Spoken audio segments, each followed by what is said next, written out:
السلام عليكم ورحمة الله وبركاته. عاملين ايه يا جماعة؟ كل سنة وانتم طيبين بمناسبة شهر رمضان الكريم. أعاده الله علينا وعليكم بالخير والبركة. كنا اتكلمنا في فيديو قبل كده عن 10 ألعاب للبلاي ستيشن 3 محدش سمع عنهم قبل كده، وطلبتوا مني في التعليقات ان انا اعمل جزء تاني، والنهارده جيت لكم بجزء تاني ب10 ألعاب بلاي ستيشن 3 محدش سمع عنهم قبل كده، والمرة دي اندر من اللي انتوا شفتوهم بكتير. فاربطوا الأحزمة واستعدوا ويلا نبدأ.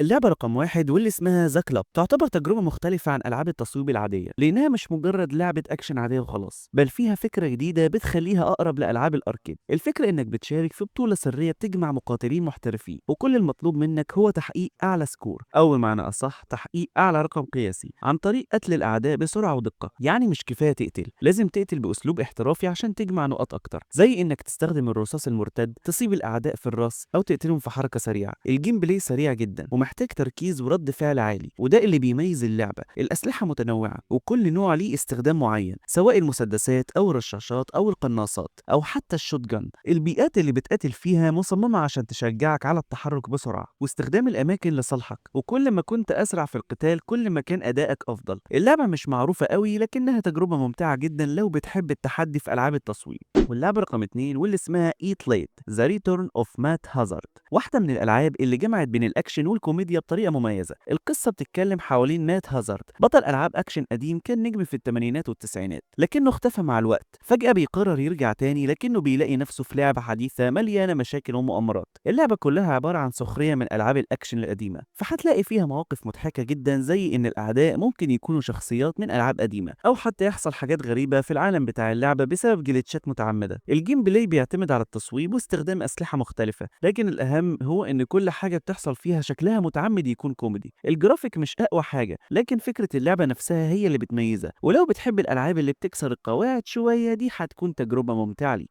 واللعبة رقم 3 واللي اسمها Wanted Weapons of Fate. اللعبة دي مستوحاة من فيلم وانتد، لكنها مش مجرد إعادة لأحداث الفيلم، بل بتكمل القصة بأسلوب مختلف. الميزة الأساسية هنا هي إنك تقدر تلف الرصاص حوالين الحواجز عشان تصيب الأعداء المختبئين، ودي فكرة مش موجودة في أي لعبة تانية تقريبا. الجيم بلاي سريع وبيعتمد على التصويب الدقيق مع إمكانية الحركة السريعة بين أماكن الاحتماء. القصة بتركز على بطل جديد مرتبط بأحداث الفيلم، وبيحاول يكشف أسرار جديدة عن المنظمة اللي كان فيها والد البطل. اللعبة ممتعة جدا من ناحية الأكشن، لكنها قصيرة نسبيا، ومع ذلك أي حد حب الفيلم أكيد هيستمتع بيها. واللعبة رقم 4 واللي اسمها دارك سيكتور بتقدم فكرة جديدة في ألعاب التصويب، لأنها مش مجرد لعبة أكشن بأسلحة نارية وخلاص، لكن فيها عنصر خيال علمي مختلف. البطل هنا هو جندي تعرض لفيروس حول جسمه جزئيا لمعدن، وده خلاه يقدر يستخدم سلاح فريد اسمه جليف، وهو عبارة عن قرص حاد تقدر ترميه على الأعداء ويرجع لك تاني زي البوميرانج. السلاح ده بيستخدم بطرق مختلفة، زي إنك تشحنه بالكهرباء أو النار عشان يسبب ضرر أكبر. الجيم بلاي فيه مزيج من التصويب العادي واستخدام السلاح، وده بيخلي القتال ممتع ومتجدد. القصة نفسها مش معقدة، لكنها بتديك إحساس إنك بطل خارق في عالم مليان أعداء غامضين. اللعبة تستاهل التجربة، خصوصا لو بتحب الأكشن مع لمسة خيال علمي. واللعبة رقم 5 واللي اسمها روجو واريور، من الألعاب اللي حاولت تدمج بين التخفي والأكشن، لكنها ما خدتش شهرة كبيرة. القصة بتتكلم عن جندي بيشتغل لوحده عشان ينفذ مهمات سرية، وبيستخدم أسلوب التخفي عشان يقتل الأعداء بدون ما يلفت الانتباه. المميز في اللعبة هو إن عندك طرق كتير تقتل بيها الأعداء من قريب، وده بيخلي كل مواجهة مختلفة عن التانية. الجيم بلاي بسيط لكنه ممتع،